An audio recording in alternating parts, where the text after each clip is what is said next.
कल मेरा मैंने एक क्वेश्चन दिया था, उसको बनाना जरूरी है कि बना दूं कि बन गया है? बन गया है। लाइए देखिए देखिए देखिए क्या क्वेश्चन दिए थे। एक समानांतर चतुर्भुज के संगत भुजाओं की लंबाई 12 सेंटीमीटर और 10 सेंटीमीटर है। एक समानांतर चतुर्भुज के संगत भुजाओं की लंबाई ए बी सी और डी है। लंबाई जो है 12 है और चौड़ाई जो है क्या है 10 है, और उसके विकर्ण की लंबाई 14 सेंटीमीटर। एक विकर्ण है जिसकी लंबाई क्या है 14 सेंटीमीटर। तो उस समानांतर चतुर्भुज का क्षेत्रफल एवं बड़ी भुजा के बीच की दूरी ज्ञात करें। यही है ना, इस समानांतर चतुर्भुज का क्षेत्रफल याद करो। मैं बताया था कि समानांतर चतुर्भुज का विकर्ण उस समानांतर चतुर्भुज के दो बराबर भागों में बांट देता है, दो बराबर क्षेत्रफलों में बांट देता है। कहने का मतलब है कि त्रिभुज एबीडी का एरिया और त्रिभुज बीसीडी का एरिया दोनों क्या होंगे, बराबर होंगे। अगर चतुर्भुज एबीसीडी का एरिया चाहिए तो त्रिभुज एबीडी के एरिया का दुगना कर दो। जब इसको दुगना करोगे ना तो चतुर्भुज एबीसीडी का क्या आ जाएगा, एरिया आ जाएगी, क्षेत्रफल आ जाएगा। बात मेरी समझ में आ रही है? क्षेत्रफल आ जाएगा। तो त्रिभुज एबीडी का एरिया बराबर क्या होगा, तो त्रिभुज एबीडी का क्षेत्रफल होगा, तो एबीडी का क्षेत्रफल, एक तो ऊंचाई तो है नहीं, ऊंचाई नहीं है, तो आप बताओ कि त्रिभुज एबीडी का एरिया ज्ञात करने के लिए हम लोग क्या हीरोन के फॉर्मूला का यूज करेंगे? हीरोन का ही फॉर्मूला यूज करेंगे। और हीरोन का फॉर्मूला होता है ए रूट अंदर एस इंटू एस माइनस ए, एस माइनस बी और एस माइनस सी। क्या होता है ना मेरे प्यारे छात्रों, अब बताओ ये एस बराबर क्या होता है? इसको कहते हैं सेमी पेरीमीटर, इसको कहते हैं सेमी पेरीमीटर। सेमी पेरीमीटर का मतलब होता है अर्ध परिमाप। क्या होती है? अर्ध परिमाप। तो अर्ध परिमाप होता है भाई, तो लेंथ ऑफ बाउंड्री का हाफ, यानी 10 प्लस 12 प्लस 14/2 है ना, यानी 36/2 बराबर 18 होगा। बस भाई साहब सुनिए, अब 18 गुने 18 में से 10 घटाइए 8, और 18 में से 12 घटाइए 6, 18 में से 14 घटाइए 4। बाबू देखो तो बन जाना चाहिए। 4 का वर्गमूल बता दो क्या होगा, 2, और 8 है, 8 दूनी 16, 16 का वर्गमूल क्या हो जाएगा 4। अब देखिए तो यहां पर 2 निकाले हैं, 3 बचा हुआ है, 3 बचा हुआ है, ये आइए में 3 है, तितरी का 9, एक और 3 निकाल दीजिए, आइए बचेगा कौची 6 हो गया। यानी हमारे पास बच जाएगी 4 दूनी 8 और तिरी का 24√6। ये किसका एरिया निकला? ए बी डी का। आप बताओ कि समानांतर चतुर्भुज ए बी सी डी का एरिया क्या होगा, एरिया क्या होगा? तो इसका दुगुना करो, 2 गुने 24√6, 24 दूनी 48√6 सेंटीमीटर स्क्वायर आंसर। अब कहता है कि इसके सबसे लॉन्गर साइड के बीच का डिस्टेंस, यानी एडी का मान ज्ञात करें, एच।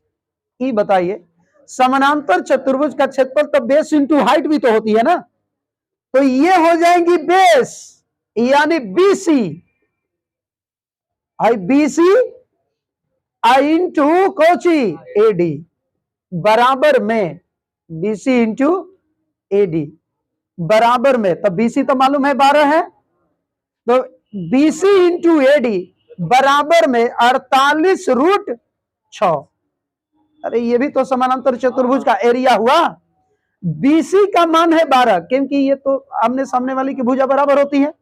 ये हो जाए 12 गुने एडी बराबर में 48√6। एडी बराबर एच है भाई 48√6 बटा में 12, ये बढ़ चौक 48, बढ़ चौक 48, 4√6 सेंटीमीटर आंसर हो तो गया। इसमें 2 गो क्वेश्चन है, इसमें कै गो क्वेश्चन है, दूगो, एगो ये वाली हो गई और एगो ये वाली हो गई। अगला कॉन्सेप्ट, ठीक है, देखिए अगला कॉन्सेप्ट क्या जाने कौन कॉन्सेप्ट है? ये समानांतर चतुर्भुज का कॉन्सेप्ट है। कॉन्सेप्ट नंबर 2, कॉन्सेप्ट नंबर 2 बबुआ देखिए, जब मैं आपको ज्योमेट्री बताऊंगा तो एक चीज बताऊंगा, जब मैं ज्योमेट्री बताऊंगा तो आप लोग को एक बहुत बड़ा चीज बताऊंगा। क्या बताऊंगा? सुनिए, यहां से यदि कोई रेखा खींचे और इसको दो बराबर भागों में बांट दे, दो बराबर भागों में बांट दे, तो इसका मैं ज्योमेट्री में इसको पूरा डिटेल से बताए जाएंगे, अभी केवल जाना जाए, ठीक है? क्या होता है ये? A B square plus A C square बराबर, याद है कुछ क्या होता है? 2AD square plus BC square बटा में 2। पता नहीं आप लोग को, पता तो होगा नहीं, पता नहीं होगा, लेकिन ये सब चीजें आप ध्यान में रखिएगा। AB square plus AC square बराबर 2AD square plus BC square बटा कौन सी 2। दिमाग में रहेगा ये, मतलब ऐसा होता है। सुनिएगा, खाली फॉर्मूला इसको जानना भी जरूरी है, जो मैं कहूंगा याद रखने के लिए वही चीज याद रखनी है। चलिए सुनिए, आप यह एक समानांतर चतुर्भुज है। देखिए ना कैसा कैसा चित्रकारियां होती हैं, एक भी पॉइंट छोड़ूंगा नहीं। देखिए तो ठीक है ना, अब ठीक है, ए बी सी और डी। चलिए सुनिएगा बउआ, ये हो गई। आपको एक चीज पता है, ये जो विकर्ण है इस सामने वाली विकर्ण को दो बराबर भागों में बांटती है। हाँ, जानते हैं आप। अगर इसको कहा जाएगा D1 बटा 2, अरे है पूरा है D1 है, तो ये होगा D1 बटा 2 होगा ना। ये जो BD है ये पूरा के पूरा ये D2 है, D2 मान लिया जा, ये D2 है। इसको कहेंगे कौन सी L, इसको क्या कहेंगे B। अरे वैसे ना ये विकर्ण ये ना होता है, चौड़ाई ना होती है, ये वाली की लंबाई होती है। अब सुनो बाबू, इस पर जरा सा देखो तो, ये आने वाली विकर्ण ये सामने वाली विकर्ण को दो बराबर भागों में बांट दी, ये सामने वाली विकर्ण को दो बराबर भागों में बांट दी ना। अब जरा सा सुनो तो, हमने क्या बताया अभी अभी, A B square plus A C square, तो A B square plus A D square, यानी B square plus L square. अरे वही तो रख रहा हूं मैं, त्रिभुज ए बी डी में देखो, ये शीर्ष से आने वाली भुजा इस सामने वाली भुजा को दो बराबर भागों में बांट दी, ये दो बराबर भागों में बांट दी, तो A B square plus A D square यानी B square plus L square बराबर बराबर 2AD स्क्वायर। तो एडी क्या है हो, D1 बटा 2 का कौन सी स्क्वायर, D1 बटा 2 का स्क्वायर प्लस BC स्क्वायर यानी बेस लेना है ना, तो यहां पर बेस क्या है BD, अरे यहां पर बेस क्या है BD, BD का मतलब D2 स्क्वायर। अब बटा में क्या रखूं 2। मेरी बातें समझ में आ रही है कुछ? अब सुनिए, इधर आइए, अब सुनिएगा इधर, इसको हम लिख सकते हैं L square plus B square बराबर, देख तो बाबू 2 इंटू D1 स्क्वायर बटा 2 के स्क्वायर क्या होती है 4, प्लस में D2 स्क्वायर, अब बटा में 2 है, ये काट दीजिए, ऐसे हो जाएंगे। अरे हो जाएगा भाई, तो जरा सा देखो तो, L square plus B square बराबर 1 बटा 2 कॉमन ले लो, तो D1 square plus D2 square, बोलो होगा कि नहीं? या हम लोग ऐसे भी कर सकते हैं कि 2 into L square plus B square बराबर में D1 square plus D2 square, या d1 square plus d2 square बराबर 2 into L square plus B square. कहने का मतलब है कि समानांतर चतुर्भुज के विकर्णों के वर्गों का योग, सुनिए क्या निकल के आया, समानांतर चतुर्भुज के विकर्णों के वर्गों का योग उसके संगत भुजाओं के वर्गों के योग का दुगना होता है। समझ में आया क्या? समझ में आया कुछ?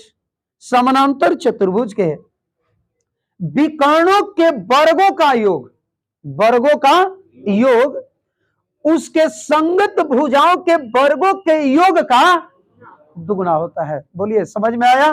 इतना लिखने के बाद यही आपको ध्यान में रखनी है, ज्यादा ध्यान में रखने की जरूरत नहीं है। एक मैं चीज लिखवा दूंगा, नीचे लिख लेना होगा। एडवांस जानते हैं किस लेवल के पढ़ रहे हैं आप? सारे लेवल खत्म, सब लेवल, यानी कि आप सीजीएल से लेकर के एमटीएस वगैरह सब पढ़ा दूंगा मैं, बस खाली धीरे धीरे वेट करते रहे। मैंने पैरेललोग्राम का ज्योमेट्री की बात यहाँ पर नहीं बताई गई है। बहुत सारे बच्चे ये समझेंगे कि ज्योमेट्री स्कूल खत्म हो गया का पैरेललोग्राम, नहीं नहीं, अभी खत्म नहीं है ये, अभी ज्योमेट्री अभी बाकी है। जो ज्योमेट्री लेकर के आएगा वो एरिया से संबंधित और पेरीमीटर से संबंधित नहीं होगा, या लंबाई वगैरह से कोई मतलब नहीं होगी, कोण वगैरह सब कुछ रहेगा, उसमें सब सम्मिलित हो जाती है, यानी एंगल भी, साइड्स भी, एरिया भी, पेरीमीटर भी और बहुत कुछ। ठीक है, एगो लिखे तो नोट्स लिखे पहले। समानांतर चतुर्भुज के,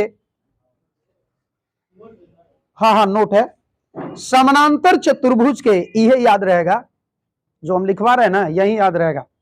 समानांतर चतुर्भुज के विकर्णों के वर्गों का योग उसके संगत भुजाओं के, उसके संगत भुजाओं के वर्गों के योग का दुगना होता है, वर्गों के योग का दुगना होता है। अगला एगो नेक्स्ट क्वेश्चन, एगो क्वेश्चन बनाया जाए, लिखिए तो, लेंथ ऑफ टू डायगोनल्स, लिखिए, कुछ मत लिखिए, क्वेश्चन लिखिए। एक समानांतर चतुर्भुज के दो आसन्न भुजाओं की लंबाई, एडजेसेंट साइड्स, दो आसन्न भुजाओं की लंबाई 10 सेंटीमीटर एवं 12 सेंटीमीटर है और एक विकर्ण की लंबाई 14 सेंटीमीटर है। एक विकर्ण की लंबाई 14 सेंटीमीटर है, तो दूसरे विकर्ण की लंबाई क्या होगी? चलिए मेरे प्यारे छात्रों, देखिए तो दोस्तों, देखो आप, एक समानांतर चतुर्भुज है जिसकी दो आसन्न भुजाओं की लंबाई दी गई है 10 सेंटीमीटर और 12 सेंटीमीटर, यही है ना, 10 सेंटीमीटर और 12 सेंटीमीटर। क्या यह भुजा की लंबाई है? भुजा की लंबाई है। यानी हमारे पास एक, देखो तो भाई, विकर्ण वाला फॉर्मूला तो ये होता है D square plus d1 square plus d2 square बराबर 2 into L square plus B square. अब बोलिए 2 इंटू 12 के स्क्वायर अब प्लस 10 का स्क्वायर। आज देखो तो d2 के बारे में पता नहीं है, स्क्वायर के बारे में, d1 के बारे में पता है, 14 का स्क्वायर। दिया गया है कि एक विकर्ण की लंबाई 14 है, ये 12 रहा 44 से 144 और 10, 144 और 100, 244 और 244 गुने 2 488, और ये वाला जाएगा तो उधर माइनस होगा, माइनस 14 के स्क्वायर 196।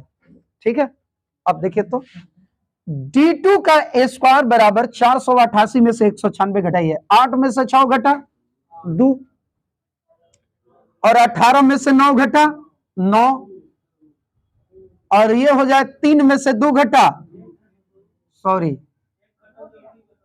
ठीक है ना। अच्छा, d2 बराबर रूट अंदर 292, d2 बराबर, चलो भाई देखा जाए, कटेगा कुछ, 17 से कट जाएगा का, 17 गुने 17 के स्क्वायर 289 होती है, तो 289 तो है नहीं, इसका तो भाई नहीं निकाल सकते हैं का, अच्छा नहीं निकाल सकते तो ये वो चीज कर सकते हैं ना, देखिए तो 4 से ये कटेगा, 4 गुने 7 चौक 28 अचर 12, 4 का वर्गमूल 2√73 सेंटीमीटर आंसर। अतना कर दीजिए, बस हो गया। जितना तक वर्गमूल निकलता है उतना देर तक निकालिए, इसके बाद निकालने की कोई जरूरत नहीं है। एक और क्वेश्चन, चलिए लिखे। कोई भी व्यक्ति है,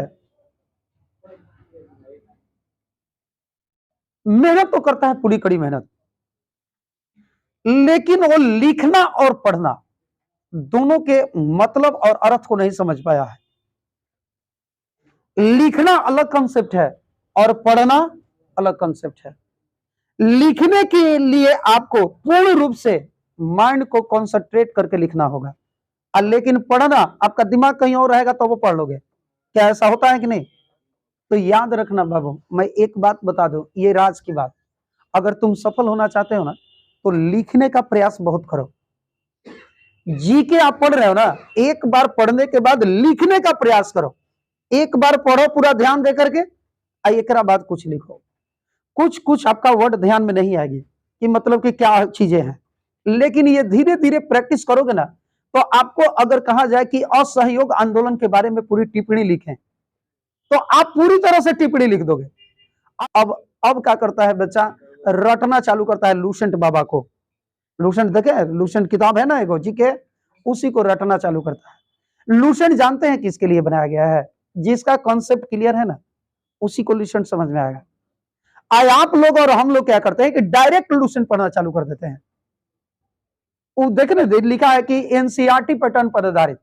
आपको पता है वो एनसीईआरटी किताब का मेन पॉइंट दे दिया है, और वो उसके लिए है कि जो कि एनसीईआरटी बुक का पूरा गहन अध्ययन करके पूरा तरह से लिख दिया है, तो एक वो नोट्स टाइप का है। लूसेंट जानते हैं क्या है? नोट्स है। लूसेंट एक नोट्स है, आपको नोट्स नहीं बनाया। वो क्या करेगा कि पूरी तरह से पढ़ लिया और लूसेंट को केवल रिवाइज कर रहा है, एक दो बार वो पढ़ रहा है बस। तो रटना छोड़ना होगा, आपको कंसेप्ट को समझनी होगी, लॉजिक को समझना होगा, तभी हर एक चीज हो सकता है। मैथ, मैं चाहता तो डायरेक्ट हाई फार्मूला नहीं लिखवा सकता था, इतना गीत गाने की क्या जरूरत है? बहुत सारे बच्चे यही समझेंगे ना कि कहां खातिर फालतू में काहे कोई किए हैं, आप यही डायरेक्ट लिखवा दीजिए ना, हम रट लेंगे। अरे बौरा कहीं के, ये रटने की बात है, ये रटने की बात है, भूलने में देरी है। लेकिन ये पूरी तरह से आप डिटेल जान गए तो उससे संबंधित अगर कुछ भी क्वेश्चन है, कुछ भी परिवर्तन करेगा तो आप जान जाओगे कि सर जी यहां से यहां तो किए थे और थोड़ी सी परिवर्तन किया है, बस उस पर आधार से आप बना दोगे। हम लोग ये कॉन्सेप्ट बताने के पीछे कारण क्या है? कारण यही है कि आप कुंजी को अच्छा से रखो, नहीं तो दरवाजे नहीं खुलेंगे। समझिए, आप समझ रहे हैं ना? दरवाजे नहीं खुलेंगे। लिखने का प्रैक्टिस करते रहो, लिखने का प्रैक्टिस खूब करो। और लिखो कैसे? अरे भाई आप मान लीजिए कि पढ़ रहे हो बारदोली, बारदोली है ना, बरदालू सत्याग्रह। अब बारदोली सत्याग्रह के बारे में मैं जी के नहीं जानता हूं, बारदोली सत्याग्रह के बारे में पूरी तरह से डिटेल पढ़ लिए, और पढ़ने के बाद उसको लिखने का प्रयास करो ना,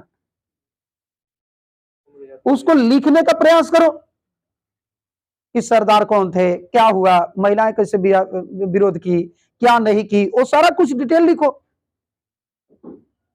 और जब डिटेल लिखोगे ना तो उससे संबंधित सारे फैक्ट आपके दिमाग में घुस जाएगा, आप कभी नहीं बोलोगे। जब ऑप्शन भेटाएगा ना खट से मार दोगे। तो मैथ भी आप बिना कंसेप्ट के पढ़ रहे हो, ये सबसे बड़ा गलती है। और नहीं पढ़ने वाले जो कंसेप्ट से नहीं पढ़ते हैं, कहां समझते हैं? वो कोई साधारण एग्जाम भी निकाल ले वही काफी है, ठीक है? नहीं तो बिना मैथ के आप जीडी के सेट वगैरह बना करके देखिए, अगर नहीं कंसेप्ट जानते हैं तो एगो मैथ नहीं बनेगा। कंसेप्ट नहीं जानते हैं तो एगो मैथ नहीं बनेगा, अगर कंसेप्ट जानते हैं तो धुआं है, एकदम लगेगा कि तेरे की गर्दा कबाड़ दी। तो कंसेप्ट को समझो, ठीक है ना? समझना सीखो। चलो मैं आगे बढ़ूं। एगो क्वेश्चन ये रहा आपके, क्वेश्चन लिखिए। एक समानांतर चतुर्भुज के आसन्न भुजाओं की लंबाई, एक समानांतर चतुर्भुज के, एक समानांतर चतुर्भुज के आसन्न भुजाओं की लंबाई आसन्न भुजाओं की लंबाई 5 एवं 6 सेंटीमीटर है। 5 एवं 6 सेंटीमीटर है और उसके एक विकर्ण की लंबाई 7 सेंटीमीटर है। तो दूसरे विकर्ण की लंबाई ज्ञात करें। Find the length of other diagonals. तो दूसरे विकर्ण की लंबाई ज्ञात करें। यह सभी बनाइए। तो 2 मिनट का समय देता हूं। √73। देखिए, 2 भुजाओं की लंबाई दी गई है भाई। अब ये सब मत लिखो। 2 इंटू कितना दिया है? 5 के स्क्वायर, 6 के स्क्वायर, माइनस दूसरे विकर्ण की लंबाई कितना है? 7, 7 है 49, बराबर में d2 स्क्वायर। अब d2 स्क्वायर बराबर रूट अंदर, चलो 6 का 36 और 25, 61 दूना 61 दूना 122 माइनस 49। d2 बराबर 122 में से 49 घटाइए, 73, 73 का रूट अंदर आंसर हो गया। कहां दिक्कत है? अब हम लोग पढ़ेंगे सम चतुर्भुज। हेडिंग दीजिए सम चतुर्भुज। सम चतुर्भुज रोम्बस, RHOMBUS, रोम्बस, सम चतुर्भुज। सम चतुर्भुज, रोम्बस, सम चतुर्भुज। देखिए, समानांतर चतुर्भुज में आयत होता था और आयत से इधर से आंधियां बहती थी और ऐसे झुक जाती थी। अब सम चतुर्भुज में जानते हैं, अब आयत की जगह वर्ग रहेगा और वर्ग रहेगा और आंधियां बहेंगी और थोड़ी सी जो झुक जाएंगी ना, वो अब क्या बनाएगी? रोम्बस बना देगी, यानी सम चतुर्भुज बना देगी। अब देखो, यानी कि रोम्बस की सभी भुजाएं बराबर होती हैं। सभी भुजाएं बराबर होती हैं। सभी भुजाएं बराबर होती हैं। सभी भुजाएं बराबर होती हैं। चलिए, सभी भुजाएं बराबर होगी।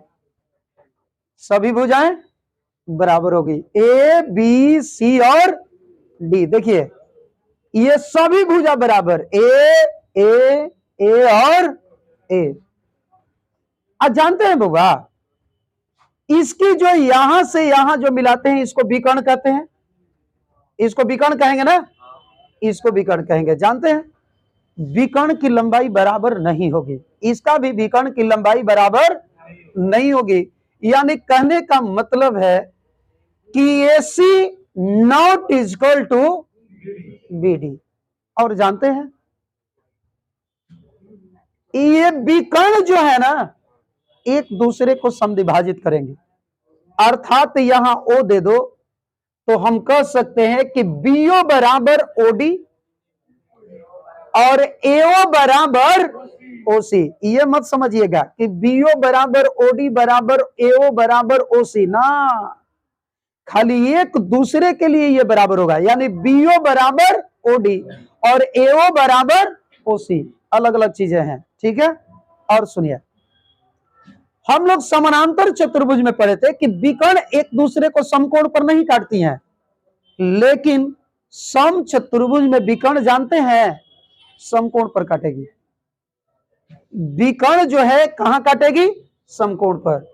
विकर्ण जो है समकोण पर, विकर्ण जो है समकोण पर काटेगी। मेरी बातें समझ में आ रही हैं? यानी यहां पर भी 90 डिग्री, यहां पर भी 90 डिग्री, यहां पर भी 90 डिग्री, यहां पर भी 90 डिग्री। एनी प्रॉब्लम किसी को? अब सुनिए बाबा, तनिया से सुनिएगा। तो अगर हम BD बराबर अगर हम D1 कर दो, हाई BD बराबर क्या कर दूं? D1, तो आप बताओ क्या BO बराबर D1/2 होगा? समद्विभाजित करती है तो होगा ना। अब सुनिए, तो अगर मैं AC बराबर D2 कर दूं तो OC बराबर हो जाएगा OC बराबर D2 बटा 2, आधा होगी। अब सुनिएगा तने परिमाप के बारे में समझते हैं। समचतुर्भुज का परिमाप क्या होता है? समचतुर्भुज का परिमाप या किसी भी ज्योमेट्रिकल यानी कोई भी फिगर का, ज्योमेट्रिक फिगर कहा जाता है, का पेरीमीटर होता है लेंथ ऑफ बाउंड्री। यानी कि यहां से यहां सब जोड़ दो, यानी कि कौगो ये है, यहां से यहां ये तो कौगो 4, कौगो ये हुआ 4A हो गई, ये परिमाप हो गई। अब जरा सा देखो तो भाई क्षेत्रफल क्या होता है? वो बात तनिया से सुनो तो हम तनी जैसे इसको देखते हैं। इस त्रिभुज के बारे में समझो, BOC, त्रिभुज BOC, त्रिभुज BOC जानते हैं? ये चारों का क्षेत्रफल जानते हैं क्या होगा? बराबर।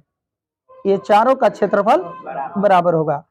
अगर मैं इसका क्षेत्रफल निकाल दूं और इसमें 4 से गुणा कर दूं, इसका क्षेत्रफल खाली BOC का क्षेत्रफल निकाल दूं और इसमें 4 से गुणा कर दूं, तो आप बताइए क्या रोम्बस ABCD का एरिया नहीं आ जाएगा? क्या रोम्बस ABCD का एरिया नहीं आ जाएगा? तो देखो तो इस त्रिभुज का क्षेत्रफल क्या होगा बबुआ? यहां पर जरा सा देखो, यहां O है और यहां पर समकोण बना रहा है।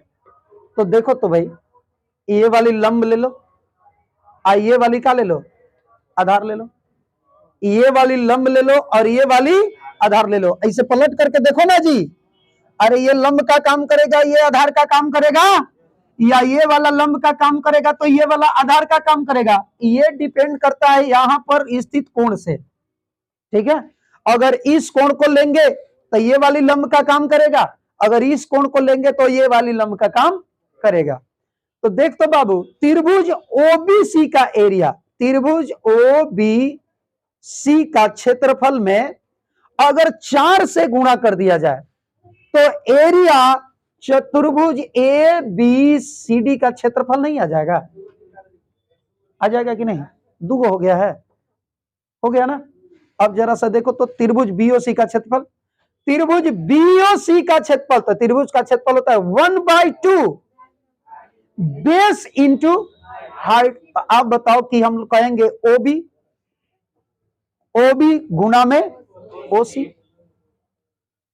है ना, गुना में क्या कर दूं? अच्छा, अब 1/2 OB बराबर, देखा था OB या BO, OB या BO बराबर D1/2 OC बराबर D2/2। क्या बात है, D2/2 गुना में कौन सी 4, बबुआ दुदुनी का हाई कट गया 4, यानी कि हमको समानांतर समचतुर्भुज का एरिया आ गया 1/2 D1 इंटू D2, यानी समानांतर चतुर्भुज का क्षेत्रफल होता है विकर्णों के गुणनफल का आधा, विकर्णों के गुणनफल का आधा समानांतर चतुर्भुज की एरिया होती है, क्षेत्रफल होता है। इतना ही नहीं, ये तो एगो क्षेत्रफल होबे किया और एक और क्षेत्रफल होता है इसका, जो समानांतर चतुर्भुज का क्षेत्रफल होता है वो भी इसका होता है बेस इंटू